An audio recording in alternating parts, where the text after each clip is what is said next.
Hello, in this video I'm gonna show you how to change search engine into a custom one on HONOR X6a. So you have to start with opening your Google Chrome, and now you have to go to your custom search engine website, and for this example I will use yep.com.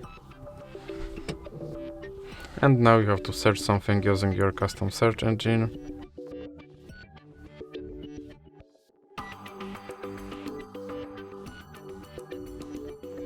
Now you can click on the three dots icon, then go to settings, click on search engine, and in recently visited you should have yep.com option, so you can select that and then click back. And as you can see, my search engine is set to Yep. So that's it for this video. If you liked it, please remember to leave like and subscribe.